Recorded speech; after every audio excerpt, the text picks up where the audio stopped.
And welcome to the Emerging Civil War podcast, live on Facebook tonight, Thursday, January 30th. Thanks so much for being with us. I've got a great panel of esteemed colleagues to join us tonight. The 14th Amendment is suddenly current events. Who knew, right? And so we want to spend some time tonight talking just a little bit about the historical context of the 14th Amendment, where it comes from, what it means, and kind of get into some cool discussion. So on my screen, starting on the top right, Evan Rothera. He's an associate professor of history at the University of Arkansas at Fort Smith. Evan, thanks for being back with us, man. Yeah, thanks for the invitation. I'm glad to participate in the discussion tonight. Always delighted to have you back. Now on my screen is Patrick Young. He's a civil rights attorney, also the editor of the Reconstruction Era blog and a contributor to Emerging Civil War. Pat, how you doing tonight? Doing well. As I said before, I'm down in Washington because my nephew just retired from the Army. So, well, congratulations to him. Fantastic. So, next up, in the middle of my screen is our chief historian, Cecily Nelson Zander. She is a professor of history, or assistant professor of history at Texas Women's University and the chief historian at Emerging Civil War. Cecily, thanks for being with us. Thanks as always, Chris. Happy to be here. Excited to hear what the others have to say. I plan on learning some things. So, and this is an exciting night for Cecily, and another reason too. Usually because her last name is Z Zander. She's like the last person to ever get introduced in any group, and we actually have a Z O rather than a Z A tonight. So, Angie Zombek's joining us from the University of North Carolina at Wilmington, where she is an assistant professor of history. And Angie, thanks for being with us. Thanks for having me, Chris. Glad to be here. So it's super exciting to just be around smart people to learn some stuff. Also helping us behind the scene, another smart guy, Darren Rawlings, Emerging Civil War's social media manager, who is the engineer and the technical brains behind tonight's evening. So thank you, Darren, for the work that you're doing for us. And I want to start tonight just by kind of going round robin here for a second. I'll go in the same order that we just went to start us off with. So Evan, we'll have you start here. Just give me your impression. What's the 14th Amendment? And what strikes you as being important about it? Well, there's a number of things that are important about it. And I always love to go through the Reconstruction amendments with my students. And I always find it helpful, and I think that's part of what we'll do tonight, to think about what is the context in which the 14th Amendment emerges. And so I look at, this about a decade preceding it, a little longer if you start with Dred Scott. We start with Justice Taney's ruling in Dred Scott. And then we fast forward the clock, again, just a little bit over 10 years. And all of a sudden we have the 14th Amendment, something that nobody would have thought possible, in 1857, when Taney gives us the Supreme Court's, one of its most infamous and derided rulings. So the 14th Amendment is at its heart about citizenship. Who's entitled to it? What does citizenship mean? And it grows out of a series of thorny questions that come up during the Civil War that, again, our panelists and my colleagues will get to explore tonight. And there's also another part of it that is less noticed, right? It has to do with, what happens if states try to deny citizenship and the reduction of congressional representation? And there's some other things in the 14th Amendment as well, but I need to stop talking because it's not fair to let one person monopolize. So for me and for all of us, it's about citizenship.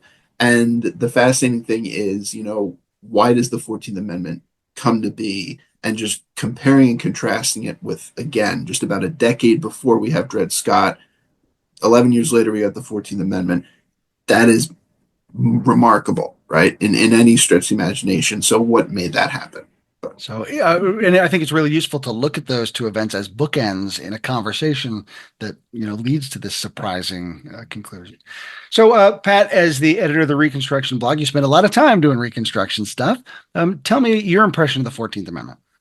I think we have to look at it as a reaction to what went on in the South during the first 6 months after the war.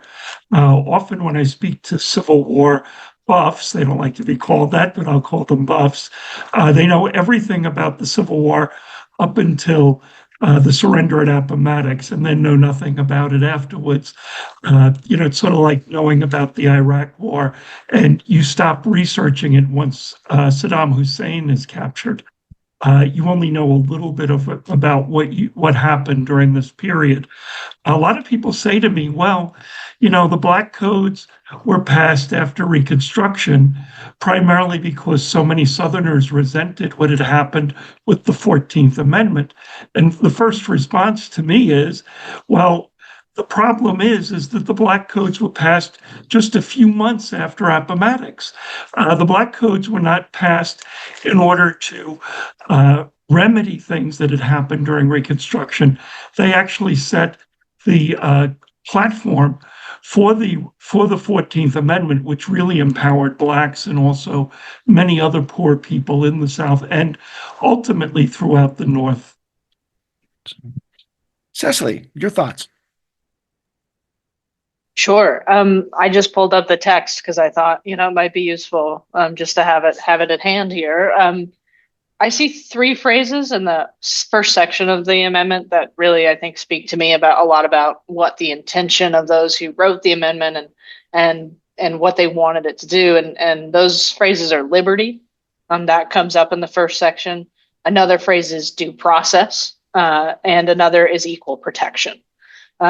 So this is both, a response to what is happening on the ground. It's a response, I think I'd add on to Pat, to Andrew Johnson's resistance to passing or affirming the Civil Rights Acts of the post-war period that Congress had tried to pass.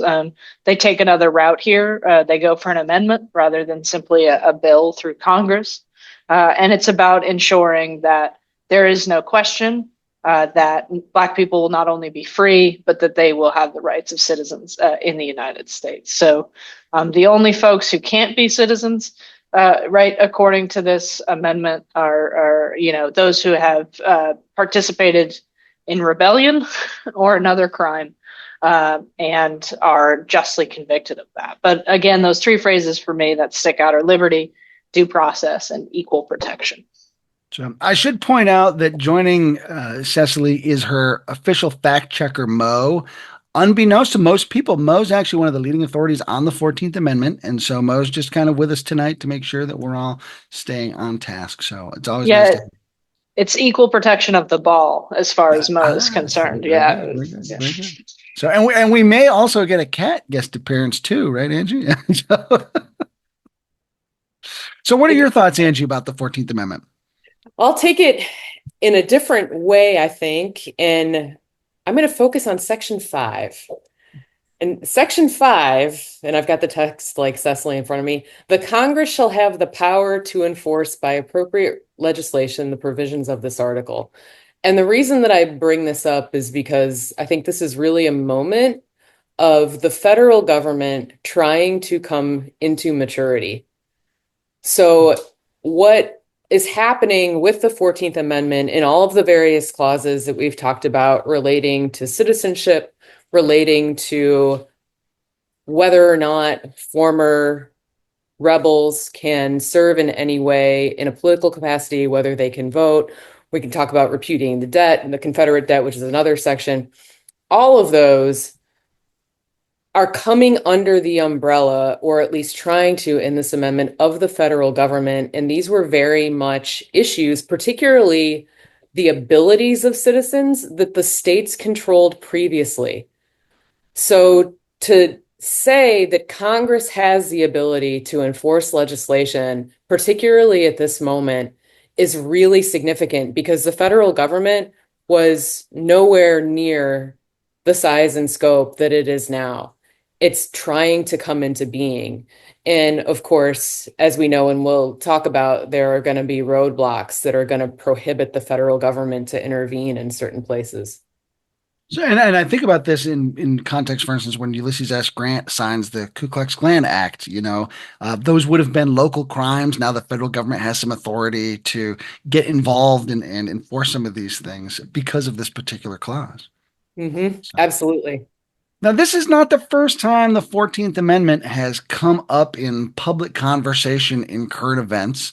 Folks might remember that during the presidential campaign, the Supreme Court actually passed down a decision that related to Section 3 of the 14th Amendment, which deals with the disqualification for participating in an insurrection, without necessarily getting into the nitty gritty of the specific politics.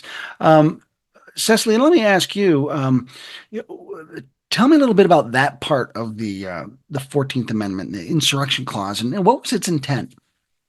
Yeah. So again, I think this goes back to something that we have to remember is really important in the Civil War era.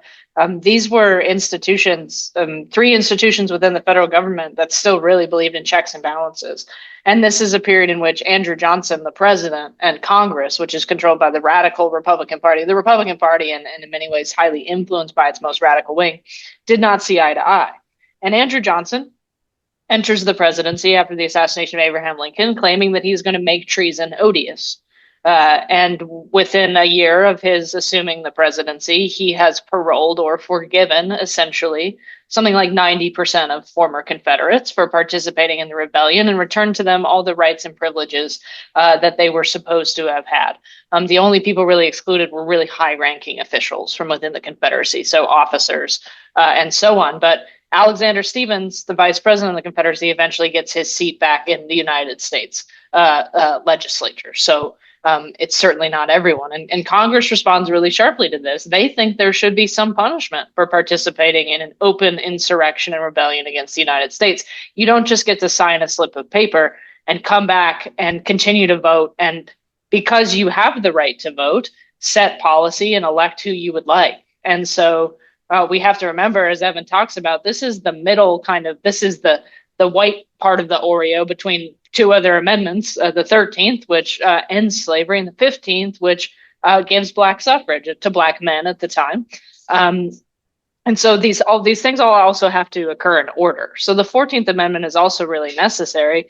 You can't vote if you're not a citizen, and you can't be a citizen because of that pesky Dred Scott decision if you're enslaved. So you need to do all of these things to kind of undo the legal system of slavery that had been enshrined and upheld by the American South. And so what Congress is trying to do here is kind of sort of punch back at Andrew Johnson and say, we don't really like that you gave all these people their freedom to basically act as though they hadn't done anything wrong. And so we're going to set a slightly higher bar for who gets to actually come back without any kind of punishment or retribution. And just most recently, and as a Coloradan, I can say, because my home state was one of the states that was party to that Supreme Court case, they challenged the right of President Trump to be on the ballot because they were talking about the January 6th, what they referred to as an insurrection. Others did not. And the court ruled based on the 14th Amendment that it wasn't clear kind of what that event was, and so it did not apply. But the 14th Amendment was both the basis for the challenge that collection of states issued against Trump being on the ballot, and also the reason the Supreme Court was kind of able to bat it aside. So you can see how important this amendment is, kind of, and going both ways. The pesky thing about constitutional amendments is they're written in a certain context and then interpreted in dozens and dozens of other distinct contexts down the line. This amendment has been the basis of some of the most repressive decisions the Supreme Court has ever issued, and also some of its most sweeping expressions of granting of civil rights to the American people. It's remarkable. It's the same set of words, and it's been used in both ways. Patrick, I see you want to kind of chime in there. Yeah. I think we really have to look at the reality on the ground in 1866. This is 6 months after the Confederate Army had been defeated. And in every single state in the Confederacy, only white voters are allowed to vote. And let's face it, who did they send to Congress in 1866? They sent the former vice president of the Confederacy, 9 former officers of the Confederacy, 7 members of the Confederate Congress, and 3 former members of state secession conventions, which means that because there was no harsh treatment of the defeated people, they not only did not allow blacks to vote, they also sent some of the people who were behind the setting up of the Confederacy. So, Evan, you were going to chime in there too. Oh, yes, I was as well. So just again, from a contextual perspective, which a lot of us know, but it's probably worth remembering, the 13th Amendment of course, has a paradoxical effect in extinguishing slavery. It also, now there's no longer a 3/5 provision. So all African Americans are now counted as 5/5 of a person, when it comes to representation. So what a lot of people in the North get infuriated about as they saw it, and this speaks to the context that both Pat and Cecily are describing, the South now has more political representation, but it has all these people that it's not enfranchising. And so there's a cry of, well, who really won this damn war? And what the heck's going on here? So yes, and it's very much I find Andrew Johnson fascinating in a weird way, and I've written about him. Just an odd guy when you get right down to it. But so a lot of my undergrad research looked at Andrew Johnson, and I spent a lot of time looking at this debate about these representatives and should they be admitted by the House of Representatives.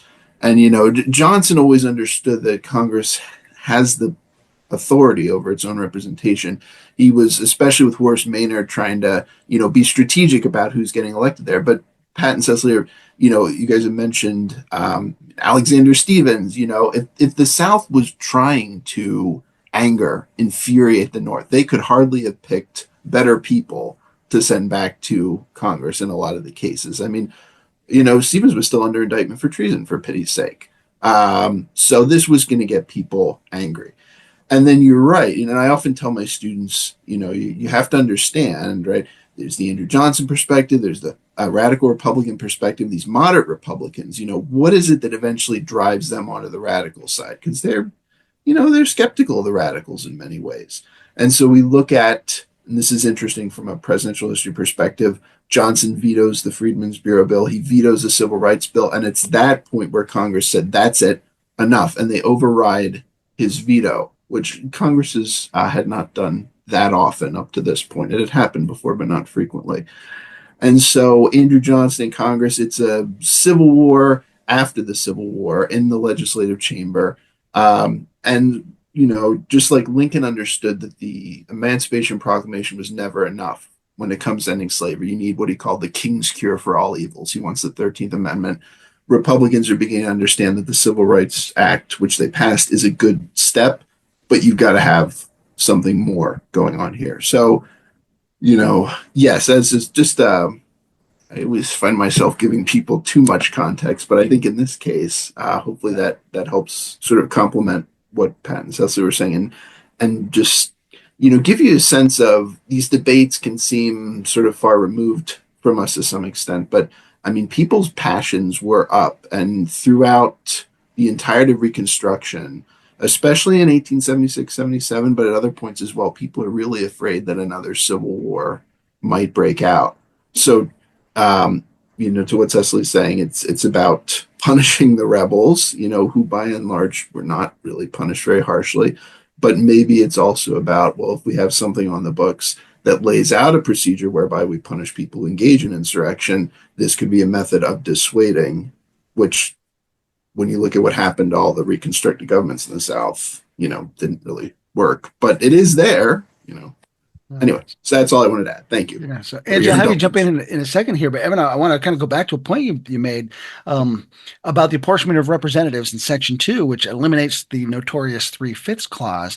And prior to the war, one of the South's great concerns was that westward expansion would diminish their political power, and concerns in the North were that the South already had disproportionate political power because of the 3/5 clause.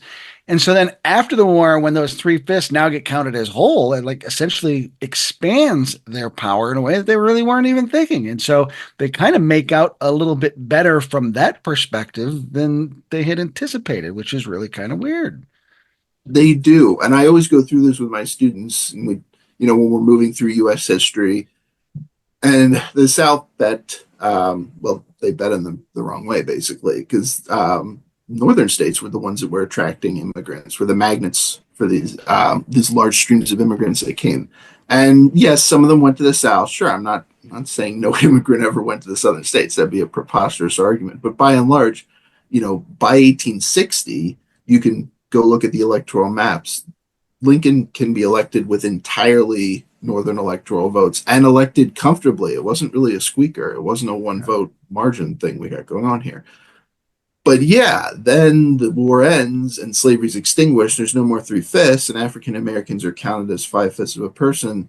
And all of a sudden, yeah, the South has some extra political power here, but it's even worse in Northern eyes because although African Americans are no longer enslaved, they're not enfranchised, right? So it's this large group that the South can basically treat in any way it desires. And Pat mentioned the black codes, and you can read them, and it gets into the nitty gritty. These are really repressive things. I mean, they're thrown onto the books pretty quickly in an attempt to reinstitute slavery to the extent it can be reinstituted. You'll hear phrases like nothing but freedom, which is screwed up from our perspective. Is how nothing but freedom? What? That doesn't, but it does, right? If you try and deny enslaved people all the benefits of freedom and just concede the basic status, right?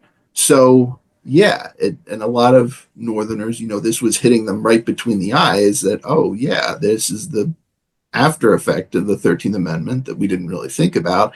And now they do have more political power. And, we've got the old elite that's coming back in charge of things, and something is going wrong, and we've got to throw the brakes on this before we have, a bigger problem on our hands. So Angie, I want to give you the chance to just sort of, riff on anything any of our colleagues have said so far.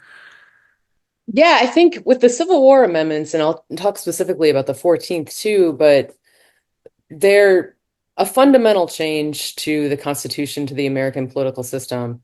But every single one of them has the opportunity for reversal or to skirt them. So in the 13th Amendment, it's slavery and involuntary servitude is abolished except as punishment for crime. In the 15th Amendment, the basis is you cannot deny a man at this point the ability to vote based on race, but that doesn't mean you can't levy poll taxes and literacy tests and all of those other things that the southern states and other states too did to disenfranchise various groups of people.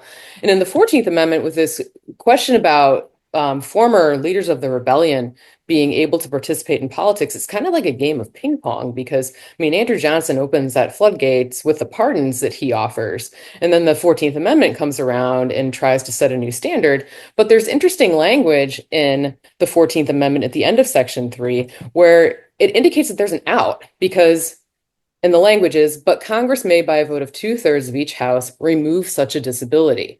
And so that's one way that restriction can be taken off. And the other, again, is amnesty. There's another Amnesty Act passed during the Grant administration. And then there's, for the real higher ups, that this is really designed to target, there's full amnesty in the late 19th century. So these stops are essentially removed. And again, I think it goes back to that idea that I raised before, where it's the federal government is trying, right? It's trying to act in certain ways, but there's ways to stop it from doing so.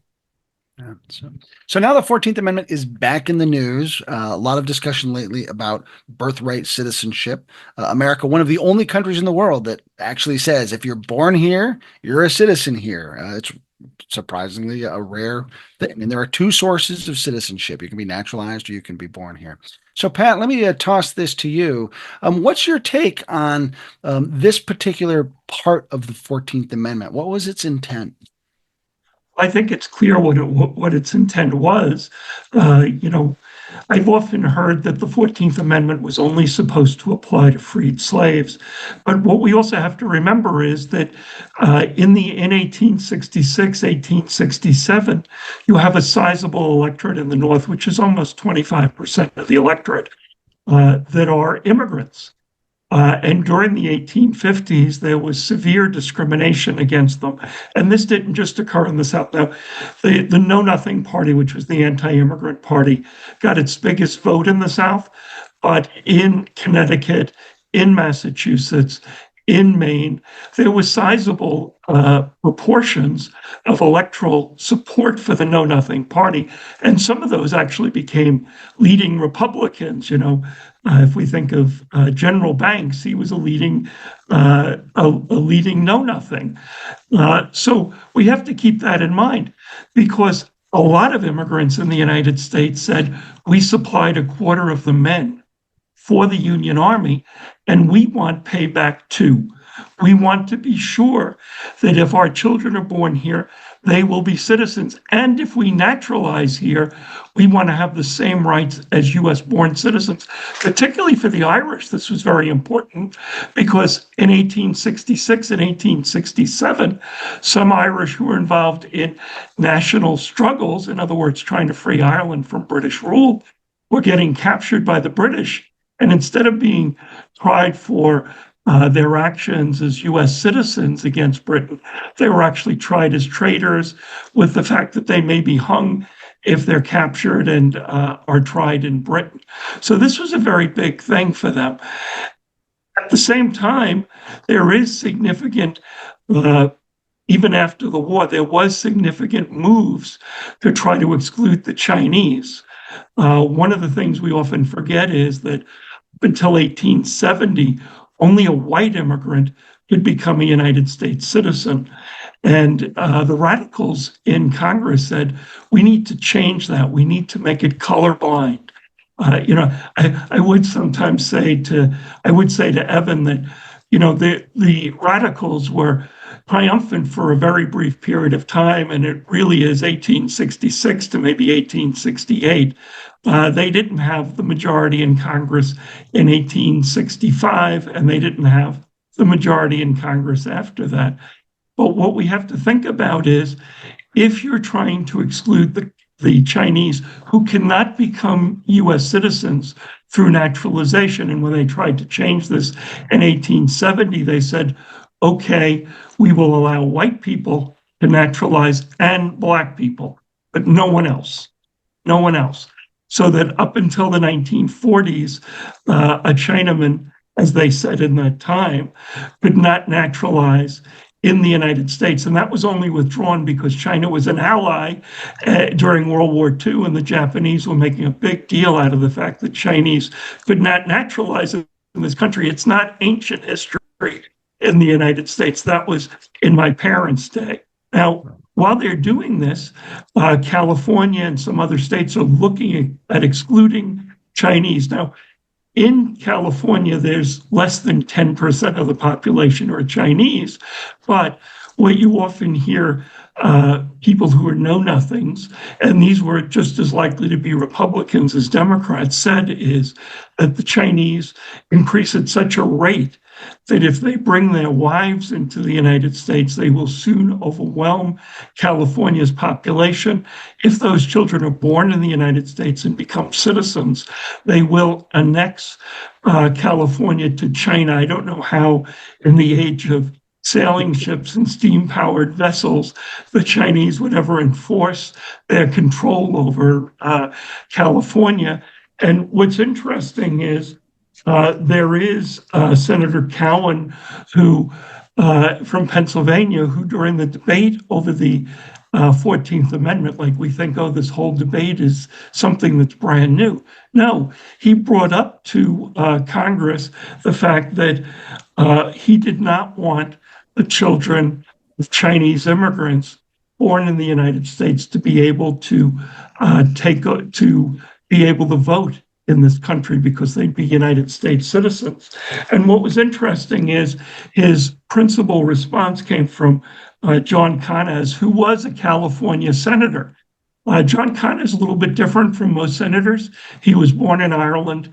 He had been part of the large Irish immigrant population who came to California with the gold mining, and he was elected and served from 1863 to 1869. And I'll just read you very quickly what he said. He said that I declare that the children of all parentage, wherever born in California, should be regarded as and treated as citizens of the United States, entitled to equal rights that other citizens of the United States are able to enjoy. So, we hear a lot about diversity, equity, et cetera, inclusion. But, here is a Irish-born senator from California basically saying, we don't care what the parent's status is. What we care about is, are they born in the United States? And if they're born in the United States, they are citizens. Now, there was some argument after the bill was passed because there is a clause in the first section which says that the only people who are born in the United States are people who are not subject to the jurisdiction of the United States. In other words, people who could be prosecuted by the United States government. And this was argued during the Chinese Exclusion Act because they wanted to take away birthright citizenship from Chinese parents who, that's from Chinese, but the children who are born to Chinese parents in the United States. And what you find is it went up to the same Supreme Court that had already ruled that the Chinese Exclusion Act was legal, that the Chinese Deportation Act, which said that if you couldn't get two white witnesses to testify that you arrived legally in the United States, that you could be deported. So they'd already made these harsh anti-Chinese rulings. But in a case called Wing Ark, they found that it doesn't matter that your parents cannot become United States citizens. If you're born in the United States to an immigrant, you are a United States citizen. Now, that group of exclusion, which I often find people point to today, really applies to people who aren't subject to the jurisdiction. And you can think of who those are. Those are diplomats. You know, if you're an undocumented immigrant or an immigrant or a United States citizen, you can still be tried in United States courts, but we cannot try people who are in the United States as diplomats. Or if a country invades the United States, and let's face it, 50 years before, Britain had invaded the United States, and they have children while they're here, those people also wouldn't become citizens, but everybody else would be. So you raise a really interesting point about, immigration in the East is much different than immigration in the West, which I think is something that a lot of people overlook. Cecily, you've been dying to jump in here. I always teach the not subject to the jurisdiction portion as a way of excluding American Indians who do not get citizenship in this country until 1924. They are also, quote, not subject to the jurisdiction of the United States because at the time the 14th Amendment is written, the United States still treated Native American nations as sovereign entities. They would erode that sovereignty by the mid-1870s when they ended the era of treaty making, because you can only make treaties with sovereign nations. You can't make treaties with dependent nations. But when they ruled for the end of treaty making, they didn't then give Native people citizenship. And so the 14th Amendment also excludes Native Americans who did not get citizenship until the Snyder Act of 1924. So it's another group that is excluded from this amendment. So I just wanted to point out that not subject to the jurisdiction also included Native American people at the time that the amendment was written. Right. And to continue on this point a little bit more, and first to a point Pat made, I don't want to leave anybody with the wrong impression with the radical Republicans. So the Republican Party won commanding majorities in 1864 in both houses of Congress. And like I was saying, the radicals are certainly one end of the party, and it was convincing the moderates, and that, gives them the numbers to do a lot. But, it's always fun with students to say, all right, when did various states ratify these amendments? And, Mississippi is the classic state to rip on when it comes to the 13th Amendment, right? They wait until 1995. And even then they do it wrong then. So they really didn't. It's not until 2011 when Mississippi correctly ratifies the 13th Amendment.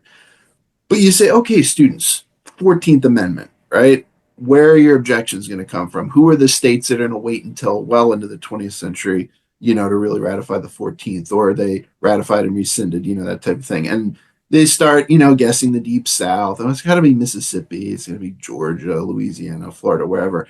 And then you say, well, yeah, not quite, right? We find the problems elsewhere, especially in California. And then we talk about, well, why California? And it goes back to, the problems that Pat was raising about Chinese immigrants. We talk about some of the stuff Cecily had raised in terms of Native Americans. So, this notion of who isn't included in the 14th Amendment. And if you read some of Andrew Johnson's veto messages, the Civil Rights Bill, his there's screeds, right, against it in the 14th Amendment. He dresses up in some constitutional language. but he's always concerned about, especially with citizenship, how wide it's getting, right? I mean, Johnson wants a white republic. And then he's, well, if we do this, it's going to mean everybody. And he'll, it'll mean this people and this people and this people and this people and this. And for him, this is obviously an unimaginable horror, right? But for a lot of people, I mean, that's, one of the great strengths and virtues of the 14th Amendment, that it's not just restricted to white groups, or, like Cecily's pointed out, there's certainly groups that were excluded, but that we've revised, ideas and the Indian Citizenship Act, and, things have changed over time so that those excluded groups, we rethink it. So just wanted to throw that out there as well. Yeah. Pat, I saw you raise your hand, and then I'll go over to Angie here for a second. Yeah, just a quick addition to what Cecily said, which is that Indians were not necessarily excluded from the 14th Amendment. They had to live on reservations where they couldn't be taxed by the United States government, et cetera. That Indians who live outside of the reservations, like in New York City or in Boston, et cetera, would be eligible to have their children become United States citizens. That's all. Angie, did you want to add something? Yeah, there's a couple of things to add to this. One is the concept of birthright. The 14th Amendment in the United States context gives that a new meaning, whereas people in the colonial period, and even, through the revolutionary generation, are going to think about birthright as something that's related to divine right, which means kings, which means monarchy. And so that birthright then is inherently exclusionary. When the 14th Amendment says that, first word, all people are citizens, that's an inclusionary principle. So it's kind of standing this concept of birthright on its head and saying that everybody in the polity that is born here or naturalized is going to be a citizen of the country. And then there was a question that Pat raised before about the legal status of parents with the case of Wong Kim Ark. That also, I think we could arguably talk about that in relationship to some of the former African American individuals who were enslaved, because as we know, the African slave trade is outlawed in 1808, but there were still slaves that were smuggled here. So technically they were brought to the United States illegally. And by this amendment, it doesn't matter what your legal status is. What matters is if you were born on US soil, you are a citizen of the country. The last point is there's a functionality to this too, because again, if you think about, I think about, the Freedmen's Bureau during Reconstruction, there's 1,000 agents for the South, and they do a lot of good work, but they can't reach everybody. So if you're going to solve the problem that Evan was talking about before with representation, the 3/5 clause, how do you bring more people into the polity? If you're talking about close to 4 million formerly enslaved people that need citizenship and all the other groups that we've also discussed, this is the way to do it because it's automatic. So to me, looking at just the opening phrase, which seems to be kind of what, today's controversy centers on, all persons born, and to me, there's kind of a neat parallel between we the people, and then all persons. So there's that real open sense of inclusion. This means everybody, right? All persons born or naturalized in the United States and subject to the jurisdiction thereof are citizens of the United States and of the state wherein they reside. Now, I'll stop there, because to me, that seems pretty self-evident, self-explanatory. So why might there be wiggle room in how to interpret that phrase? Or isn't there? So, Pat, you're shaking your head already. Well, I think people feel there's wiggle room because there's a Supreme Court that has been appointed by the current president. And I think, as we've seen, that they have overturned precedent, which, as a lawyer, you very rarely see with the Supreme Court. They'll overturn lower courts' decisions all the time, but they usually don't overturn their own precedent. So, we can look at Plessy versus Ferguson, which basically said that you could have separate but equal treatment for blacks. In other words, blacks can't go to white schools. They couldn't be on white transportation, etc. We always think that was overturned in the 50s by the Supreme Court. Actually, if you look at it, the Supreme Court said, we're not overturning that. What we are is we're distinguishing it because we can see separate, but we can't see equal. So it's very unusual to see the Supreme Court overturn a past decision. So, I just want to remind folks, if you've got comments, questions, feel free to put them in the chat on Facebook. Darren's moderating that, and he'll pass those questions on to us. So, Evan, any thoughts? Wiggle room for interpretation in this or not? Well, I personally don't see wiggle room in what you read, but I am not the president. I am not a member of Congress. I am just a humble citizen of this great republic. So, Or are my you? opinion, Maybe this excludes you. I don't know. so I don't want to be flippant because this is a subject of tremendous gravity and importance, and I don't think there's wiggle room. But I think what people would say is the Supreme Court's record when it comes to the 14th Amendment, and this has been brought up already and might be worth elaborating on, is somewhat mixed. And if you look at some of the things that happens during Reconstruction and the very narrow interpretations that the Supreme Court places on some sections of the Reconstruction amendments, what I think the argument would be is, well, it doesn't explicitly, you'd have to do it. It doesn't explicitly state that, and it would be an extremely narrow kind of ruling. I don't think the executive order that we're dancing around and talking about is going to survive court challenges. But on the other hand, I'm not a perfect prognosticator by any stretch of the imagination. So it is possible that the Supreme Court looking at this might say, well, maybe hang on a second. But just my sense is, no, I don't think there's wiggle room. And I think it will be, rejected. But that's Cecily, wiggle room or not? And then Angie, I'm going to get to you. And I have a double question for Angie here, actually. So, Cecily, wiggle room or not? I think Angie will be able to elucidate on sort of my answer better. The one way in which the Supreme Court has often weakened the 14th Amendment, and Angie's already alluded to this, is Angie has said this is an assertion that the federal government has some supremacy in the United States. And often the way the court chose to weaken this amendment was to give those rights to the states rather than keep them at the federal level. And so I think there's maybe something there on that sliding scale, right? Because another thing the Constitution says is anything not sort of any right not given to the federal government is sort of left to the states to decide. And often the 14th Amendment has been interpreted as it's not clear, except in a few cases, that this has to be federal. And so what if the states can do it? And then citizenship and birthright citizenship becomes a piecemeal state issue, as many other issues that the court has tackled in its long history. But I'll stop there because I think Angie will be much smarter on that. Let's test your smartness there, Angie. Bar is high now. I have to clear it. And it's a good thing that I now have Sherman to help me. So I'm sure that he can provide some insights here. A couple of things. One is the interpretation of the 14th Amendment and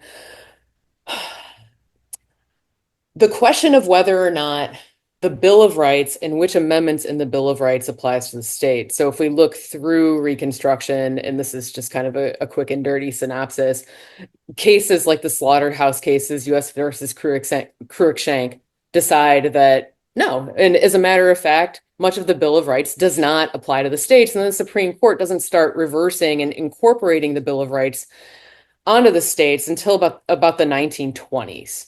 Right. So that process starts to get reversed. Now, this question of wiggle room, I think in the current state of affairs, where some individuals see that there's potential for it is in that clause in Section 1 where and subject to the jurisdiction thereof. And we've mentioned before that in cases of invasion, and we've talked about the way that the founders conceived that in the Constitution, in the conceptualization of the militia, right? There's discussion or implication that hostile enemy like the British in the War of 1812 coming in, those people potentially having kids, they're not subject to it. But the language in the current day is really interesting because the way that the issue of illegal immigration is framed is this is an invasion of the country. And that might seem like it's a flip statement, but in some ways you could also interpret that as laying the groundwork for a potential legal battle that goes through the courts to rule on what that constitutes. So you actually anticipate a question that came in from Kevin Donovan, who said that that proposition seems to be a potential wedge that could be used against persons here illegally, that notion of invasion. So thanks for answering that for him. So, to me, well, let me sort of kind of, I said I had a double question for you, Angie, here. One of the things that I've seen floating around on the internet sort of ties back to the idea of authorial intent. Well, the people who wrote this is what they meant. And let me see if I can bring this up. I'm not a super adept screen sharer, but maybe folks have seen this. And it's sort of like, aha, this proves that, what it really means is illegal aliens are not eligible for this, and they've circled this little particular portion. They say, like, this is from the author of the 14th Amendment, Senator Jacob Howard from Michigan. Many people contributed to different portions of this, so there's not one author of this, but he did contribute to the text of the first thing. And here it says, this, of course, this will not, of course, include persons born in the United States who are foreigners, aliens, who belong to the families of ambassadors or foreign ministers or credit to the government of the United States, but will include every other class of persons. It settles the great question of citizenship and removes all doubt as to what persons are or not. And so, in very meme sort of fashion, this gets circulated as though it's evidence to suggest that, well, of course, illegal aliens aren't covered. The guy who wrote it says so. Angie, and I shared this with our panelists ahead of time, and Angie, you said, oh, yeah, I've got some things to say about that. So let me have you say them. Some of it's echoing things that Pat said before when he was quoting John Conness, but there's another counterpoint to that. And the counterpoint, well, there's actually a couple of counterpoints that we'll go through. One is Senator Lyman Trumbull, who is actually one of the authors of the Civil Rights Act of 1866, who anticipated and accepted that this clause was going to apply to different groups, including the Chinese and Gypsies. So there's an intent there that doesn't matter the status of your parents. What matters is you're born here. Therefore, according to first the Act and then the 14th Amendment, you have the rights of citizenship. The Supreme Court spoke on this specific issue in the case that Pat noted before, Wong Kim Ark, right, whose parents were Chinese immigrants. They were not legal citizens of the United States. And he, after going back to China, was refused entry by the government on the basis that he was not a citizen. And the Supreme Court, in fact, ruled that he was. So it's kind of, it's spoken on that issue. So other folks have thoughts about the idea of authorial intent. Is Mr. Howard's or Senator Howard's words, are they gospel? Are they something that, like, oh yeah, this is what they meant, so this is how we should interpret that? Cecily? Oh no. I think, this is why I went to get a PhD in history and I didn't go to law school. Okay. I'm more interested in context. And I think, lawyers are more interested in how to kind of sort of make that context fit an argument that they want to make about the present. And so sort of my interest is more in, if we look at what was happening on the ground, which a lot of us have said, this amendment comes out of a very specific context. And we can tell a lot about what the authors intended because of that. But there are a million different things they're considering, too. On the face of it, this is an amendment about giving citizenship to African Americans. But it's also an amendment about denying citizenship and potentially shaping future debates about who is included and who is excluded. And the authors of the 14th Amendment could no more predict what was going to happen after it was ratified than the framers of the Constitution could predict what was going to happen after they set their document in stone. And I was just telling a friend today, I think authorial intent is kind of hard because I would tell my students this. I think if Lyman Trumbull or Jacob Howard came back today and saw that we're still sort of debating this and talking about it, they'd be quite confused. I think the founding fathers would be absolutely baffled that we're still going with this Constitution.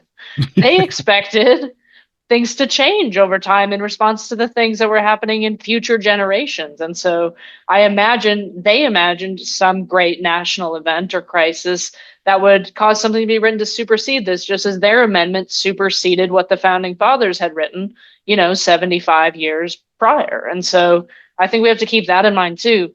I think our Constitution changes a lot less in our own lifetimes, and we become more attached to the idea of authorial intent as a result.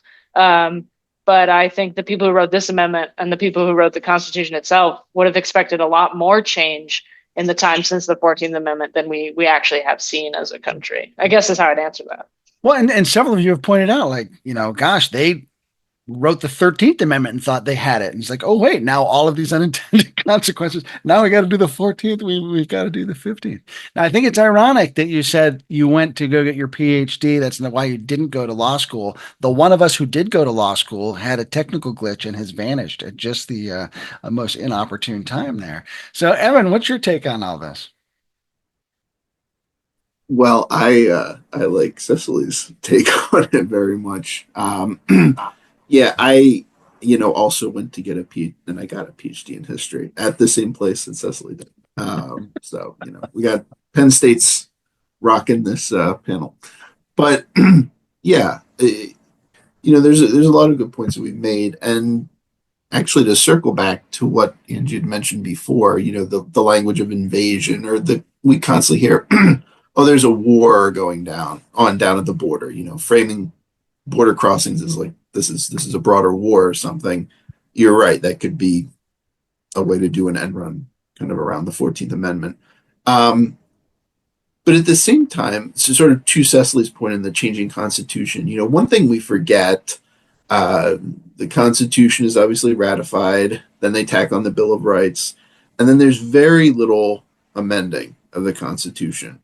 Obviously, there's one amendment because the whole, second highest electoral vote getter thing just shows itself to be a major problem in 1800, but they don't really amend it very much. And then bam, bam, bam, 13, 14, 15, 5 years, we have 3, and not tiny amendments. I mean, these are major amendments of massive importance, so it's always interesting to go through it with students and, are there clusters of constitutional amendments, or, to what extent do we have these periods where there's nothing and then they come pretty quickly, or is there one, or,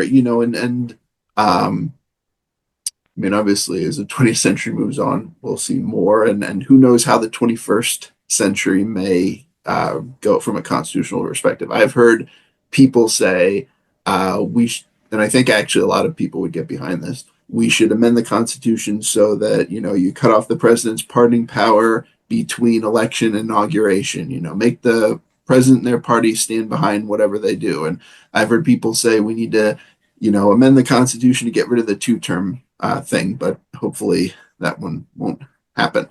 So there's, and you hear these pie in the sky ideas about amendments, and most of them never really go anywhere or do anything.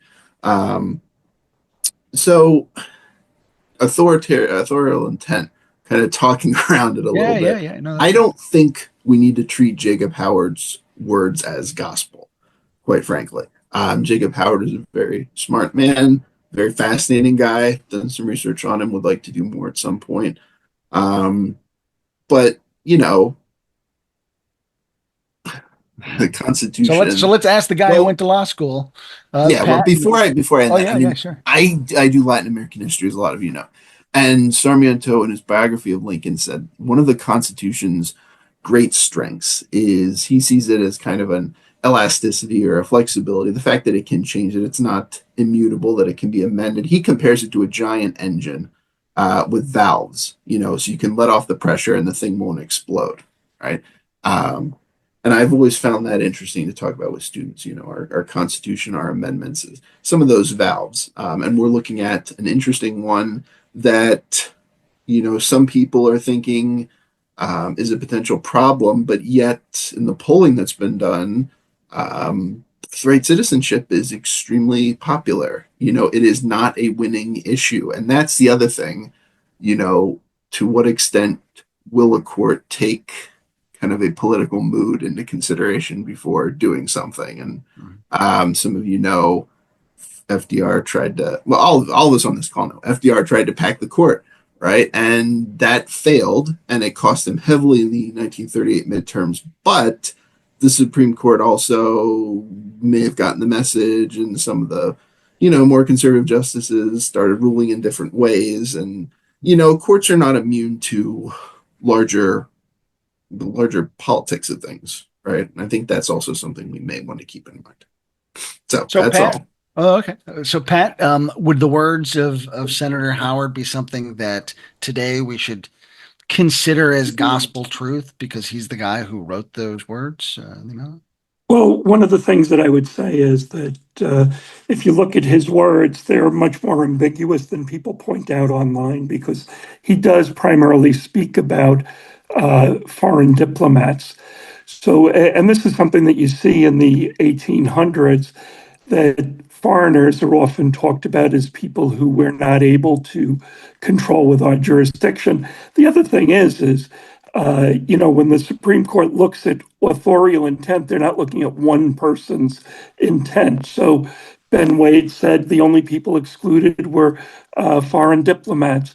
John Bingham not only said that the only people excluded were foreign diplomats, he said, I want the citizenship clause in this, but it doesn't create a new right. I believe that anybody born in the United States, including Black people, before 1868 were citizens of the United States. So that's just something to keep in mind, that many of the people who voted for this actually believed that they were voting for the recognition of a right they already assumed that people had. And when you're talking about a constitution, what's very important, a constitutional amendment, it's not just the Congress.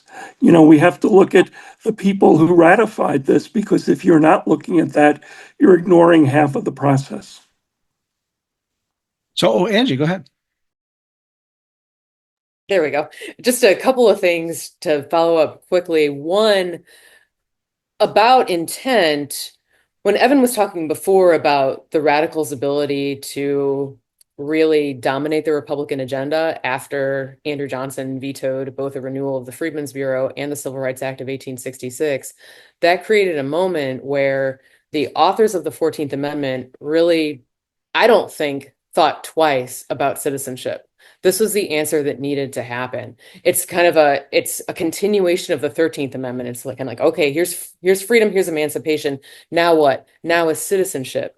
And then if we look at the ratification process, it's really speaking to the effectiveness of Reconstruction at that time, because under radical Reconstruction, when the South was under martial law, there were 300,000 Blacks that were enfranchised.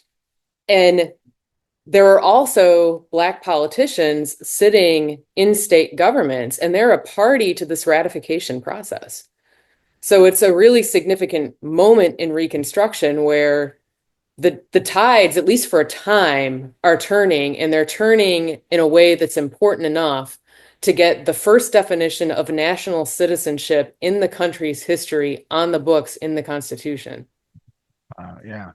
And I always look at authorial intent from a literary point of view. My background is in English and creative writing, and it doesn't matter what Hemingway meant. What matters is what's on the page and what a reader gets out of that. And Hemingway's not there to explain that to the reader, so it's got to be on the page or it's not there. And so I think of an instance like this, like it doesn't necessarily mean what one person or another said, what's in the actual text. And several of us talked about this offline. We're like, we can cherry pick quotes from Abraham Lincoln to get Lincoln to prove whatever point we want to make, or we can cherry pick quotes from Thomas Jefferson to get him to say whatever we want him to say and believe. Because when you take those things out of context, Of course, people say a lot of things over the course of their lifetimes, and what does that matter out of context? And you guys keep coming back to that idea tonight of context, of context, of context, which I think is really, really important here, which I guess is why we got together tonight.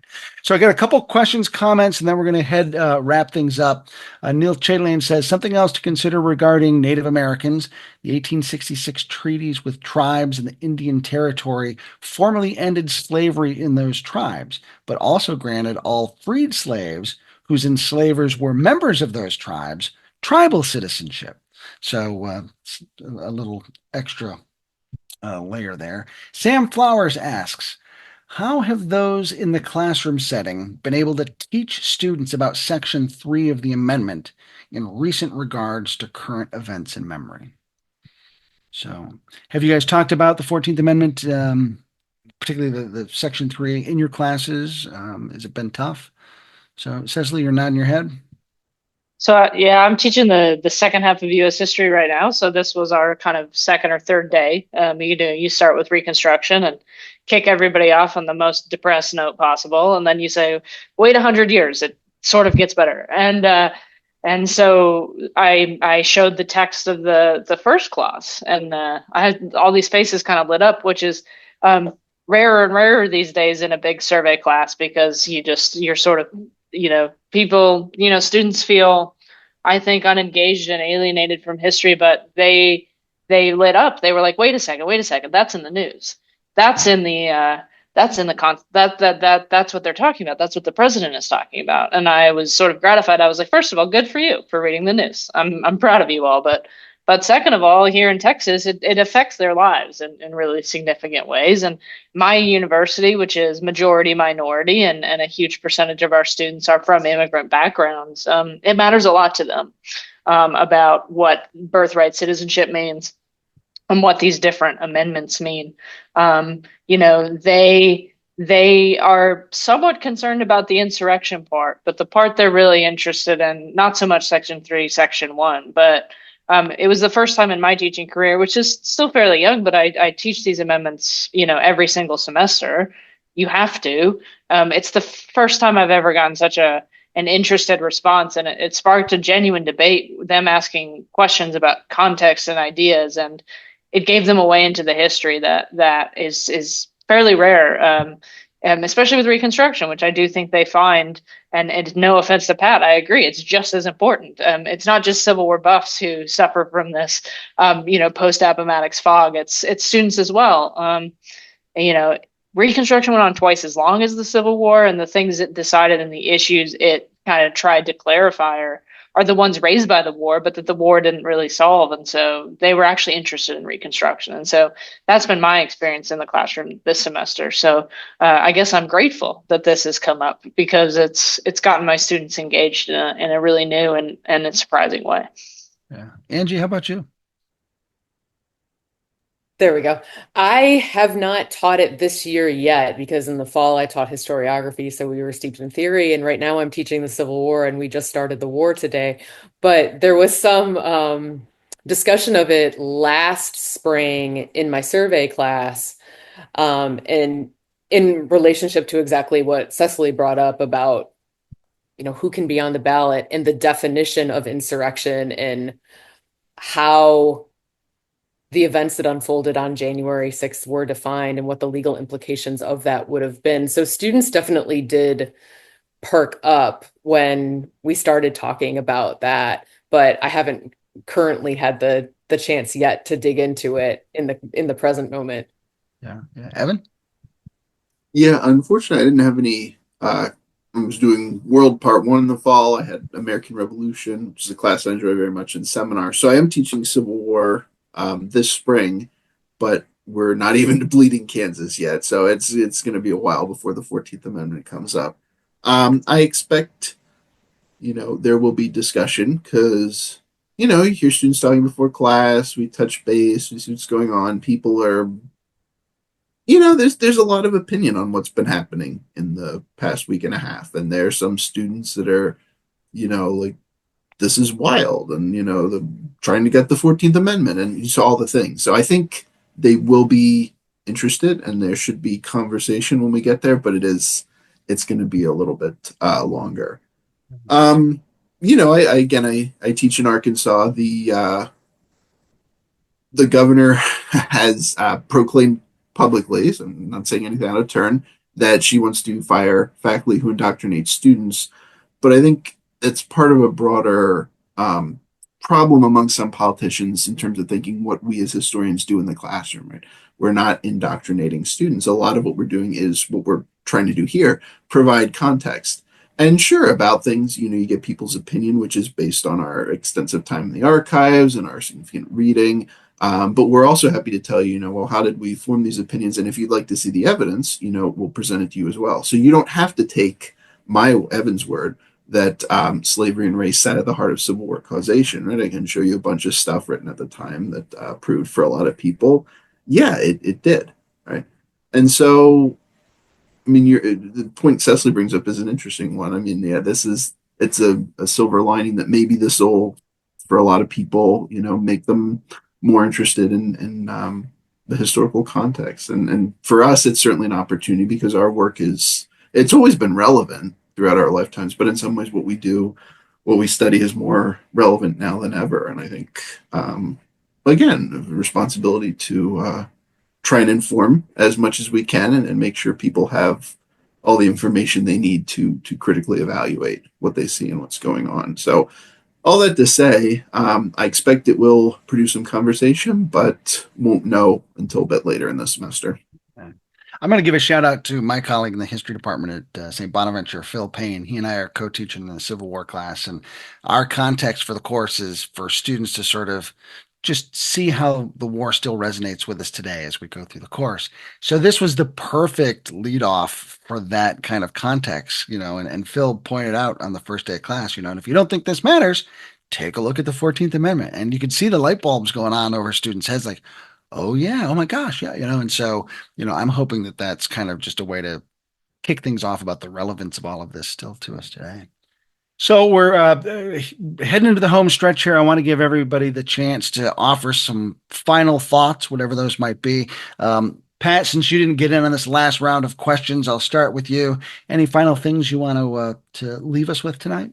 Yeah, I remember when I started studying law, which is now more than 40 years ago, I was reading a law that had some really progressive things in it.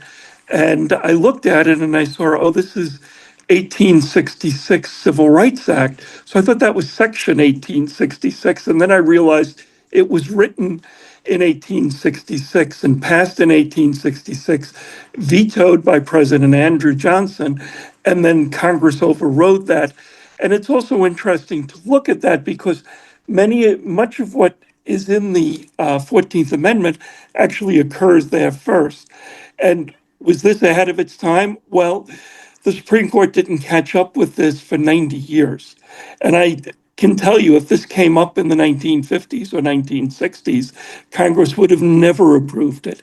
So when we look at this, we should look at the real commitment of radical Republicans to bringing greater equality in the United States. And as this was applied in the 1950s and 1960s, actually succeeding. Evan, any final thoughts? And I waited till you took a drink before I actually asked you that question. So I'm just going in reverse order here on my screen. Evan, yes. any I final was thoughts? going to say thank you for waiting for the opportune moment to ask me questions. And then you followed it up with the beard stroke, which always makes everybody look smarter. Like, oh, thank you. It does. Yeah, between the beard and the glasses, I have the See, Pat's wishing he hadn't shaved. Yeah. So final thoughts. I guess just reinforcing some of the points we've made throughout this conversation. I mean, the context is important, and I suppose I'm speaking to everybody. We get bombarded, and I'm going to be a little crass, but we get bombarded with crap on a daily basis. Just the nonsense that goes across social media. It is actually kind of frightening just how unhinged some of it is. And I think so now more than ever, it's more important that we have a thorough understanding of this country's past. We know where we come from, and that should give us hopefully some clues about what's going on now and maybe where we're going. And again, the just it's really easy to, they talk about political groupings and just reflexively support whatever your side is doing and reflexively oppose or demonize whatever the other side is doing. But that's in and of itself part of the problem. And so, I'm always of the mind that when our politicians do something right, something good, regardless of whatever party or grouping that is, we want to support that. It's a tricky world, and I always grapple with it because a part of me is like, well, I just want to retreat from it sometimes.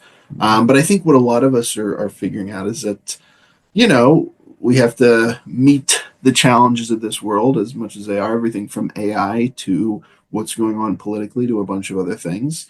And it's not going to be easy. But at the same time, sort of how we were trained gives us hopefully some tools that we can use to help other people.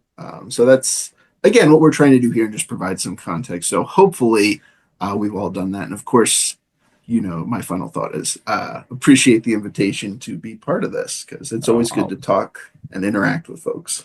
Always glad to have you. Always glad to. Context so important. Like American history is complicated. So if you think a meme proves your point, you're missing the whole point because history can't be encapsulated into a meme. I think So, Angie, and I don't want to be sexist to Angie or Cecily. You can do the chin stroke, and it still makes you look very smart. Yeah, see, look at that. You've got it, both of you. There you go. My IQ just went up. I could feel it. Like 25 points anyway. I think my final thoughts, I think about the 14th Amendment and just kind of think, well, it created some of the best of times and some of the worst of times. And really, I think that's a product of the broad language that was used, particularly in Section 1, when we talk about clauses like privileges or immunities, depriving any person of life, liberty, and property without due process, right? So in the history of the amendment and the history of judicial rulings on the Supreme Court, those particular clauses have been the impetus for some of the most restrictive and oppressive decisions. So allowing for legalized segregation, for example, right?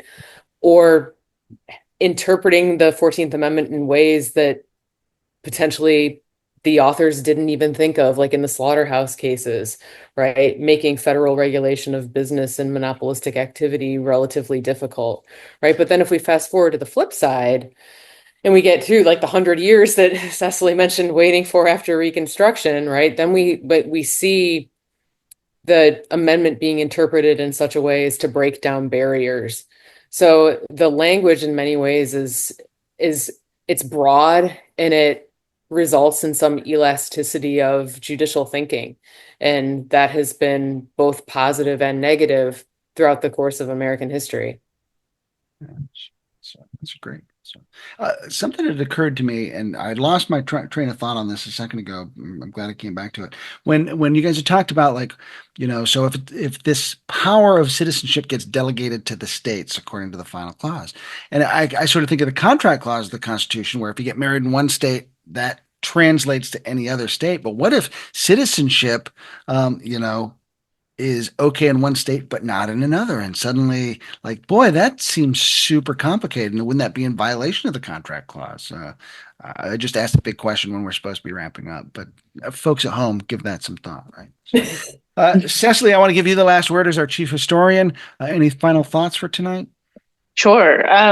Yeah, we'd in your doomsday scenario there, Chris, we'd be back to Dred Scott, and I don't think any of us want to contemplate that. So let's just put it to one side. But part of the point of the 14th Amendment, right, is to push Dred Scott aside and say, if you're a citizen of one state, you're a citizen of all the states, which is a direct response to that. But I should wrap up by saying I spend more time on the 14th Amendment than probably my students think is appropriate, but I do so because it comes up so much. I tell them there's almost no amendment that I could point to or teach them about that is so important in so many other ways throughout the remainder of the course, the kind of continuation of U.S. history. And we're talking about the different ways that courts over time have interpreted this amendment. The thing I always encourage my students to do is say, I'm going to give you a lot of context in this class, and then I hope next time you go to vote, when you go to exercise your right as a citizen, you understand you're not just voting for a president, you're also voting for someone who gets to decide who sits on the court. And that is a court that is going to interpret our laws. So your vote has a lot more power than one single individual. It actually has the power to determine how you want amendments like this to be interpreted. Do you want the restrictive ones?